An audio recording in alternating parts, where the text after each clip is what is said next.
નમસ્કાર દર્શક મિત્રો, બોટાદ દસ્તક ન્યૂઝમાં આપનું હાર્દિક સ્વાગત છે અને હું છું એલડી મકવાણા. આપ જોઈ રહ્યા છો બોટાદ દસ્તક ન્યૂઝ. હવે પછીના સમાચાર વિગતવાર. હત્યા કેસનો ચુકાદો. વૈયા ગામે વાણંદની દુકાનમાં કાતરથી યુવકની હત્યા કરનાર આરોપીની આજીવન કેદ.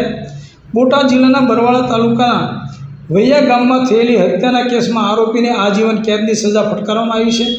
આ કેસની વિગત મુજબ આરોપી રણજીતભાઈ થોભણભાઈ ડાબસરાની સગા ફરિયાદી શૈલેષભાઈ ફોગટિયાની સગી દીકરી સાથે થઈ હતી. આરોપી રણજીતભાઈને મૃતક સંજયભાઈ કેશુભાઈ સાથે શંકા કુશંકા હતી. આ દાદમાં તેમણે 7 સપ્ટેમ્બર 2021ના રોજ વાણંદની દુકાનમાં વાળ કપાવતા સંજયભાઈ પર હુમલો કર્યો. આરોપીએ વાળ કાપવાની કાતરથી સંજયભાઈની છાતીના ભાગે 2 ઘા મારી તેમની હત્યા કરી હતી. બરવાળા પોલીસ સ્ટેશનમાં આઈપીસી કલમ 302, 504, 506(2) હેઠળ ગુનો નોંધવામાં આવ્યો હતો. કેસની સુનાવણી દરમિયાન કુલ 15 સાક્ષીઓની જુબાની અને 29 દસ્તાવેજી પુરાવા રજૂ કરવામાં આવ્યા.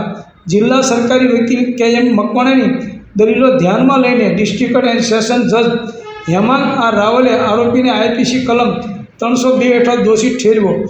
કોર્ટે આરોપી રણજીતભાઈને આજીવન કેદની સજા અને ₹10,000નો દંડ ફટકાર્યો છે. આ ચુકાદો સમાજમાં એક મજબૂત સંદેશ આપે છે કે કોઈપણ પ્રકારની હત્યા સામે કડક કાર્યવાહી કરવામાં આવશે.